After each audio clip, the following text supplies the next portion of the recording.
Hola Elena, ¿cómo estás? Bienvenida a Confesiones de Equinoccio. Te entrego estas preguntitas que son para el final del programa. No las puedes ver antes. Vamos, por favor.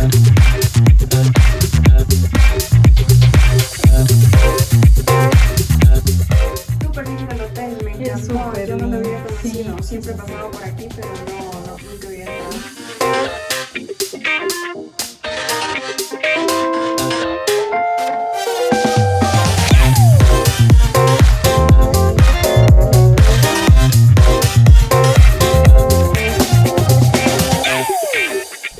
Amigos de Equinoccio Digital, muy buenas noches, bienvenidos a una nueva emisión de su Confesiones de Equinoccio. Estamos aquí en nuestra casa en el Hotel Ibis, recuerden, ubicado en la calle Diego de Almagro, muy cerquita, diagonal al Círculo Militar. Pueden venir a degustar sus desayunos buffet, sus almuerzos ejecutivos. Si nos están mirando fuera de Quito, pues también pueden venir a hospedarse acá, y por qué no, también si es que están en la ciudad y quieren tener un día de descanso, una noche de relax, también lo pueden hacer acá en el Hotel Ibis. Estamos con una invitada muy especial esta noche, amiga de la casa. Se trata de la comunicadora, de la periodista Elena Rodríguez, cuyo perfil lo vamos a conocer este momento. Elena Rodríguez es periodista con 15 años de experiencia en medios nacionales e internacionales, estratega digital especializada en campañas políticas, corresponsal de noticias en Telesur y actual conductora en ADN Noticias. Bienvenidos a Confesiones Equinoccio.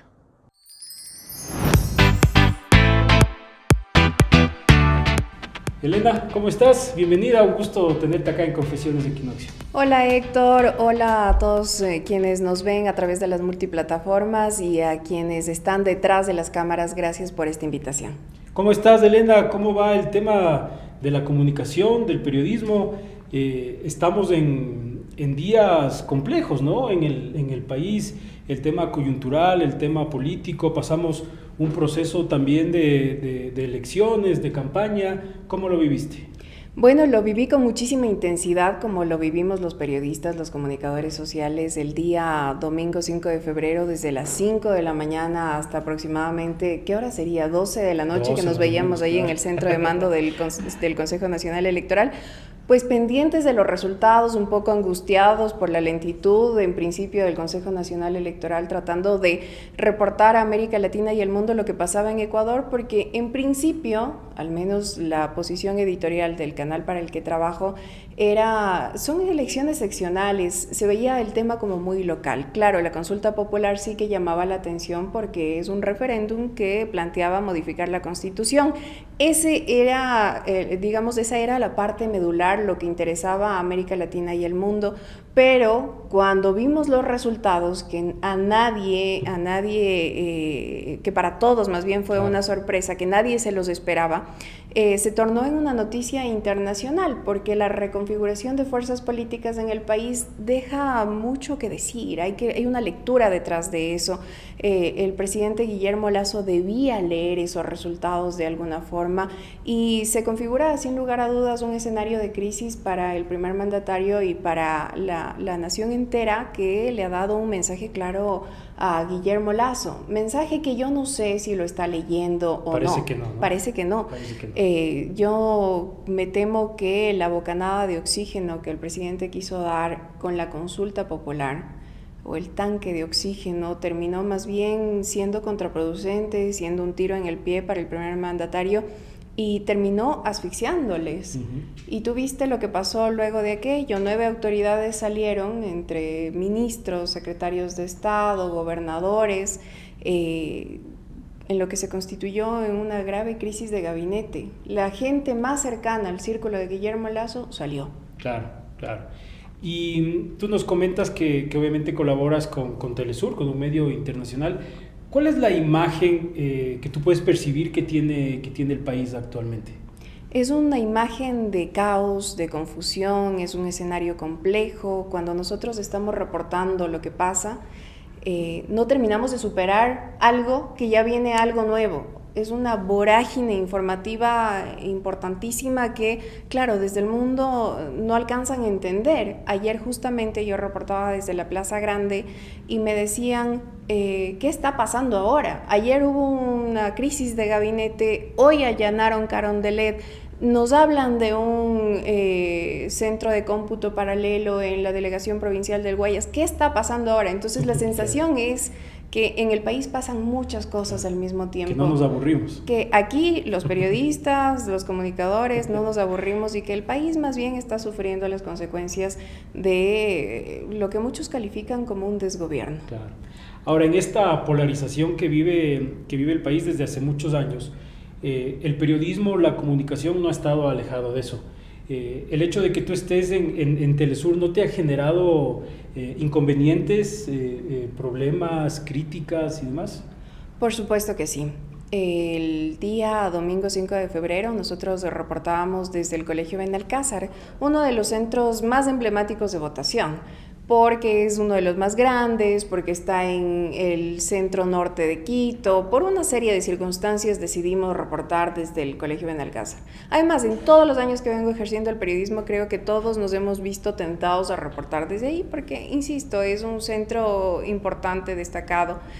Y cuando estaba en vivo, vino una persona, un señor, un adulto mayor, a decirnos: cubanos, venezolanos, infiltrados, están haciendo proselitismo, sáquenlos, llamaba a los militares. Y yo estaba en vivo tratando de guardar la compostura, porque le decía al señor: yo no estoy haciendo proselitismo, estoy reportando lo que pasa en el país. Pero en realidad él estaba muy ofuscado, buscaba que nos saquen a como dé lugar. Porque hay este sesgo, ¿no? En este ambiente de polarización que tú bien narras, creo que a los periodistas también nos han puesto en un lado o en otro lado. También lo viví, lo evidencié en el paro de 18 días de junio, cuando nosotros estábamos reportando desde las calles. Los manifestantes nos veían y nos decían: ¡ey, ey, ey! Nos veían con cámaras y nos decían: a ver, veían el micrófono de Telesur y decían: ok, sí, vengan. E incluso yo tengo unas anécdotas maravillosas y muy agradecida con ese pueblo solidario que no solamente nos brindaba agua, nos brindaba comida en las jornadas eternas que vivíamos ahí, sino que incluso nos colocaban escudos para que podamos salir en vivo, porque daba la casualidad de que cuando íbamos a reportar en vivo, lanzaban bombas lacrimógenas hacia donde estábamos ubicados. Entonces, esa ya era una constante, los manifestantes se daban cuenta y nos colocaban escudos, improvisados escudos, que eran antenas de televisión, que eran latas, que eran cualquier cosa que se habían encontrado en el camino. Me colocaban en la cabeza precisamente para que no me caiga ninguna bomba. Eso dice mucho. Yo creo que el hecho de que en uno de los momentos más complicados, cuando supuestamente ya iba a terminar el paro, había una declaración de paz implícita. Nosotros como Telesur nos acercamos a Leonidas Issa y mientras lo entrevistábamos comenzaron a lanzar bombas nuevamente y fue uno de los momentos más icónicos y más emblemáticos. Y cito esto porque Leonidas Issa no había tenido ningún acercamiento con otro medio de comunicación. Lo hizo no porque fuera conmigo, con Elena Rodríguez, lo hizo porque era Telesur. Entonces yo creo que si bien es cierto, hay ciertos sectores que rechazan a Telesur por su posición, porque yo creo que los periodistas tenemos una posición ideológica, los medios tienen una posición editorial. La cual tiene que ser clara, ¿no? Que debe ser clara, por supuesto. Hay otros sectores que se muestran solidarios y empáticos porque sienten que esa comunicación los identifica. Ahora, ¿qué tan difícil es ejercer el periodismo, la comunicación, no únicamente en los medios que ahora te desenvuelves, sino en general? ¿Cómo ves tú este oficio, ¿no? Que sí ha venido como a menos, ¿no es cierto? Ha sido muy criticado, muy señalado justamente por este tema de la polarización que hablamos, que muchas veces no tiene que ver tanto ya con el ejercicio periodístico o los mismos periodistas, sino va un poco más arriba, ¿no? Por la industria de los medios. ¿Pero crees que es complicado ahora el ejercicio periodístico en los tiempos que vivimos? Yo creo que es complicado, sin lugar a dudas, más en un ambiente polarizado como en el que vivimos, más cuando se pretende que los comunicadores seamos seres objetivos. Esta palabra a mí me choca muchísimo, ¿no? Seres imparciales y objetivos. Yo creo que la comunicación ni es imparcial ni es objetiva. Los comunicadores podemos ser plurales, podemos hacer un trabajo equilibrado, pero no nos pidan un trabajo objetivo porque no somos máquinas. Nosotros somos seres subjetivos que tenemos una formación política, tenemos una visión ideológica y creo que es importante transparentarla para que nuestras audiencias sepan a qué atenerse. Exacto. En mi programa de radio me han tachado de correísta, me han tachado de chavista, no tienes idea de lo que me tachan y me dicen, ¿por qué usted no es objetiva? ¿Por qué no es imparcial? Y yo siempre hago esta explicación. Yo creo que más allá de ser periodista, soy una mujer de izquierda a la que le interesa la política, la que lee política, la que analiza política y la que es política. Y que me muestro como tal y mis análisis van desde mi óptica y trato de que mi opinión sea fundamentada, argumentada, pero siempre va a ser desde mi óptica. Por supuesto. Claro. Entonces, yo creo que ejercer la comunicación y ejercer el periodismo en estos tiempos se ha tornado complicado porque además, al no entender este escenario, te encasillan y te estigmatizan, entonces te cierran las puertas y te dicen, no, usted aquí no, porque está alineada con tal tendencia ideológica o lo que es peor, ni siquiera con tal tendencia ideológica, sino con tal partido político y te colocan en correísta, morenista, claro, lacista, lo que sea, las etiquetas. Y creo que eso hace mucho daño a la comunicación como tal. Claro que sí, es complejo, ¿no? Esta polarización y estas etiquetas que lastimosamente hacen daño y que, como tú bien dices, inclusive hasta cierran puertas, ¿no? A mucha gente. Ahora, estas críticas también muchas veces se trasladan, la mayoría de veces, a redes sociales. ¿Cómo manejas tú ese tema? Es difícil, hemos visto en algunos momentos, sobre todo en el tema del paro, que había gente que te atacaba, ¿no? ¿Cómo manejas tú ese tema? ¿Lees, bloqueas, no haces caso? A veces es tal la avalancha de comentarios positivos y negativos que yo prefiero no leer. Cuando son muy negativos e insistentes y se van ya hasta la parte física, porque me han dicho absolutamente de todo, simplemente bloqueo. Creo que por salud mental, claro, uno tiene que bloquear, sean usuarios reales, sean trolls, sean lo que sea. El objetivo que tienen es atacarte, ni siquiera van con argumentos, porque yo creo que anular al otro está mal cuando se trata de aceptar una visión diferente. Pero anular al otro, bloquearlo, no está mal cuando ese otro no tiene argumentos, cuando ese otro ataca por tu físico o porque tu posición le pareció mala, errada, pero no tiene argumentos para decir lo contrario, sino que más bien ataca por atacar. Entonces no, yo me curo en salud y bloqueo. Esa es la mejor opción.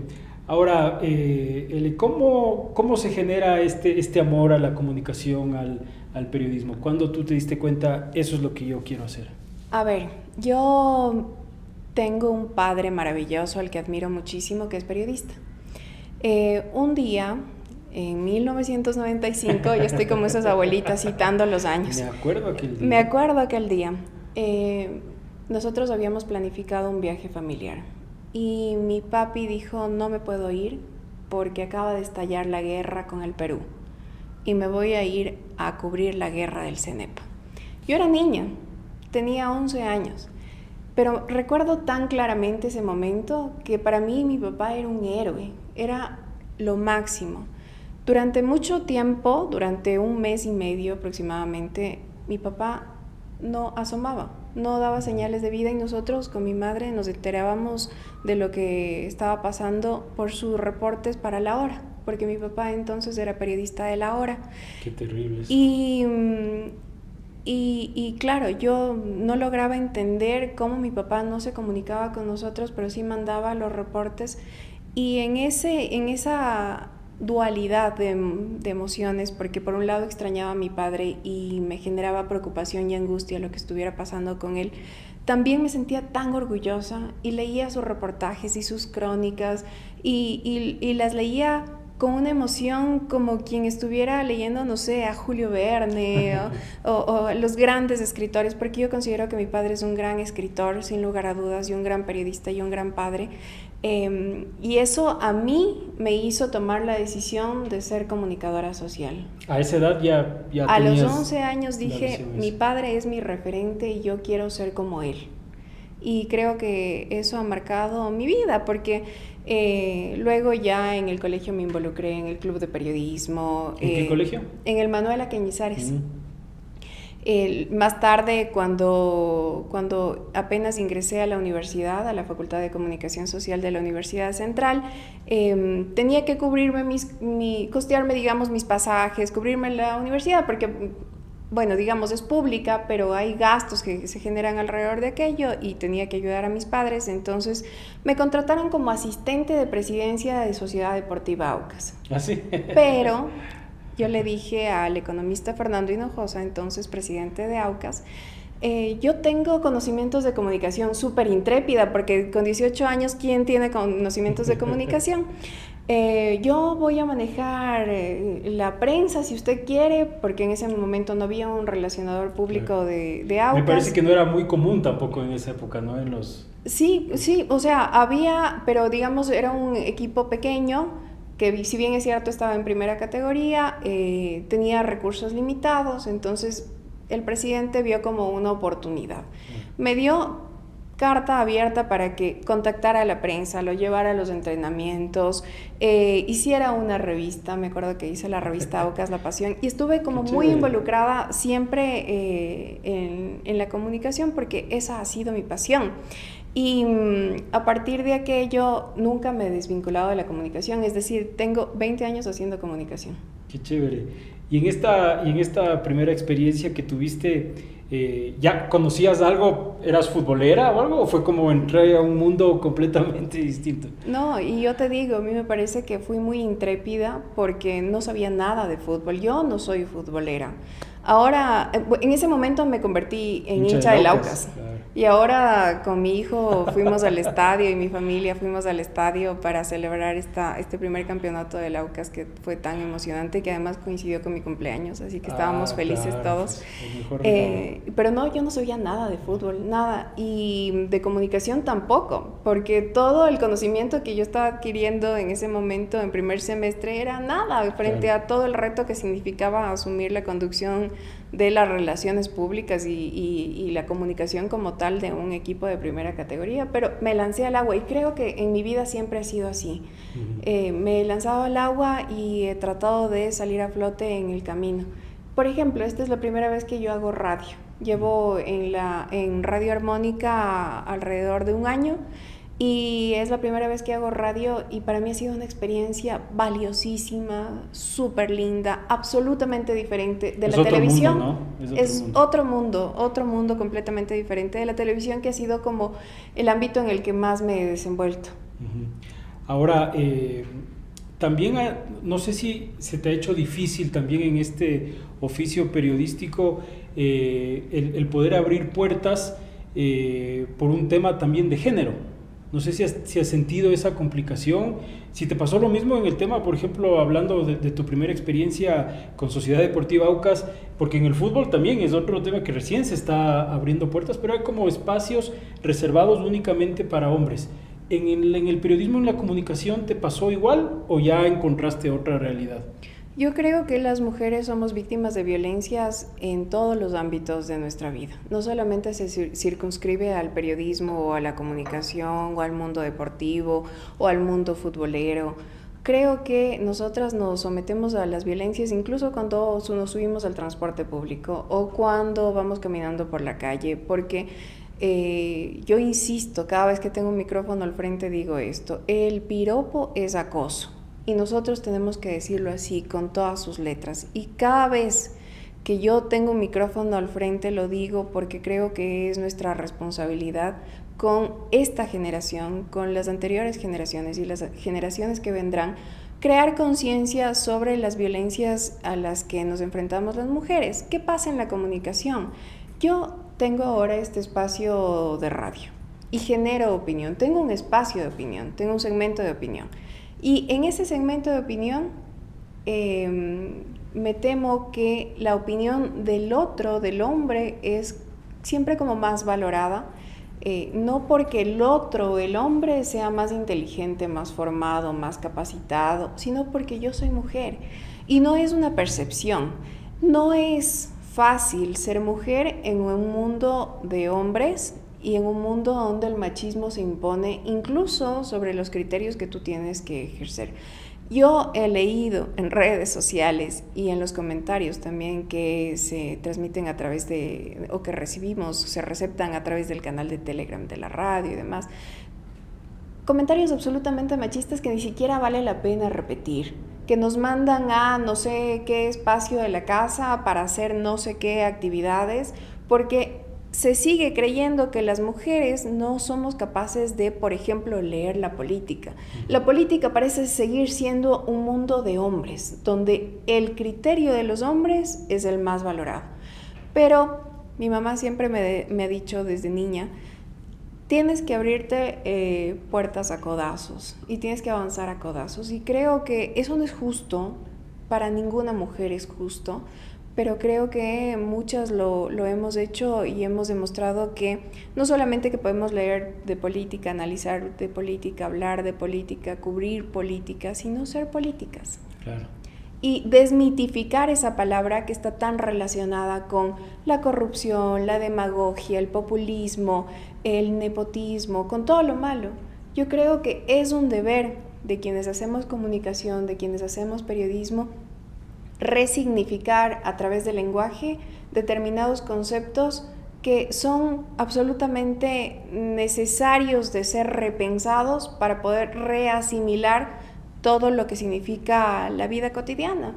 Si nosotros no pensamos y no resignificamos aquello, pues entonces las nuevas generaciones y la gente buena no va a querer involucrarse en la política porque va a estar siempre mal pensada y mal interpretada. Y creo que eso tiene que cambiar. Sí, totalmente.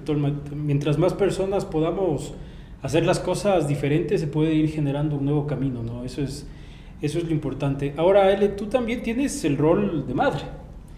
Que es el rol que más disfruto en la vida. Claro que sí. Pero este oficio, el de la comunicación, el del periodismo, es un tema que lastimosamente no es como un trabajo de oficina, ¿no? No es que tú entras a las 8 y sales a las 4 y te vas a tu casa y disfrutas o descansas con tu familia y demás.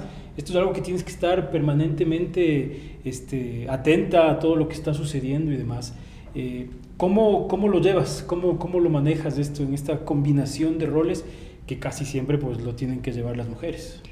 Es difícil, es complicado. Tengo un niño de 7 años hablando de política en casa también, muy involucrado. A veces me cuestiono a mí misma y me pregunto si eso es justo y es lo correcto con respecto a su edad, porque él, con el afán de involucrarse en mi mundo, me pregunta sobre Guillermo Lasso Mendoza, o me pregunta qué candidato ganó en las elecciones, o me pregunta cosas relacionadas Me pasa lo mismo con mi hija también. Un mundo que no es el suyo, pero que sin lugar a dudas trasciende en su vida, porque su madre es comunicadora y por lo tanto, como tú dices, tenemos que estar conectados en la mañana. Yo lo escucho, al Fabricio Vela te decía, un periodista que, dicho sea de paso, admiro mucho. Al mediodía estoy escuchando noticieros, en la noche escucho noticieros. Estamos consumiendo permanentemente información porque es la única forma que tenemos de leer los escenarios políticos que nos atraviesan. Entonces, es una profesión muy complicada y poco compatible con la maternidad. Yo tengo un compañero maravilloso que siempre me ayuda y el otro día, por ejemplo, salíamos los 3 a una transmisión en vivo y mi hijo apareció en la transmisión antes de. Entonces, en Caracas me decían, ¿es tu hijo? Y yo sí, y les mostraba y decía, chama, ¿pero qué hace a esta hora? No tengo con quién dejarle, entonces él me tiene que acompañar. Creo que la única forma de hacer compatible esta profesión tan difícil con la maternidad es involucrando a los niños en tus actividades cotidianas. Y creo que... Inclusive hasta para que se den cuenta de lo que haces, ¿no? O sea, y ese esfuerzo, ese sacrificio, ¿no? O sea, el que entiendan también ese trabajo que tú estás haciendo. Yo aspiro que algún día entienda. Ahora se aburre, se molesta, a veces se incomoda, pero aspiro que en el futuro diga, bueno, mi mamá se empeñó y se sacrificó y yo la acompañé. Entonces espero que en el futuro esto para él no signifique una mala anécdota, sino todo lo contrario. Claro que sí. Bueno, mi querida Ele, te queremos agradecer por habernos acompañado esta noche. Ha sido un gusto poder compartir contigo, no solo en este espacio, sino en todos los que podemos colaborar. Tenemos un regalito para ti de parte de todo Equinoccio Digital. Te queremos agradecer. Te voy a sacar, o tú sácalo, por favor. Muchas gracias. Ver, para que vayan a brindar después. ¡Ay, qué hermoso! Súper lindo, muchas gracias. Qué lindo, me encantó. Y cuando llegabas también te entregaron, nuestra querida Vale, te entregó un sobrecito con unas preguntas. No son mías, por si acaso. Ni siquiera conozco cuáles son las preguntas. ¿Las leo yo? Sí, ¿no? Qué miedo. Directamente Lele, perfecto. Ok. Este segmento es auspiciado por Vale. A ver. ver.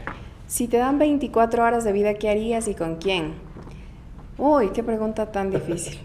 Yo creo que me iría a uno de mis lugares favoritos. A mí me encantan las montañas, me fascinan las montañas, con mi familia, sin lugar a dudas, con mi compañero, con mi hijo. Y me refugiaría ahí hasta que la muerte llegue. Creo que esa sería la experiencia que me transmitiría más paz. Qué chévere. Si pudieras borrar alguna experiencia negativa, ¿cuál sería? Ninguna. Yo creo que todos los seres humanos nos construimos a partir de experiencias positivas y negativas y todas nos dejan aprendizajes. No borraría absolutamente nada. ¿Y tienes algún miedo que no le hayas contado a nadie? Bueno, yo sí le he contado, pero creo que vale la pena decirlo. Y creo que es un miedo no solamente mío, sino de quienes somos madres. Tengo miedo a fallar como mamá. Creo que ese es mi mayor miedo en la vida y eso es algo que no me perdonaría. Por eso cada día me esfuerzo en ser una mejor persona, un mejor ser humano para poder trascender positivamente en la vida de mi hijo. Qué bueno, Ele, y que así sea, ¿no? Que sigas con esta carrera, que estás obviamente construyendo muchos éxitos en tu vida personal, familiar, profesional. Como te decía, para nosotros es un gusto haber podido compartir contigo esta noche. Muchas gracias, Héctor, y a Equinoccio Digital, a todo el equipo, gracias por su cariño y por recibirme siempre con las puertas abiertas. Muy bien, ya nos vamos a tomar un cafecito, un pan francés también, gracias al Hotel Ibis, aunque ya lo probaron por acá, bueno, no. Está delicioso, el café está riquísimo. Muy bien, entonces nos despedimos nosotros, agradecemos al Hotel Ibis como siempre por hospedarnos acá en Confesiones de Equinoccio. Recuerden que está ubicado en la Diego de Almagro, diagonal al Círculo Militar. Pueden venir las mañanas a degustar los desayunos buffet, los almuerzos ejecutivos y claro, también el hospedaje con habitaciones cómodas, tanto en el tamaño como en el precio también. Así que invitados al Hotel Ibis. Con nosotros nos vemos el próximo domingo en un nuevo Confesiones Equinoccio. Somos Equinoccio Digital.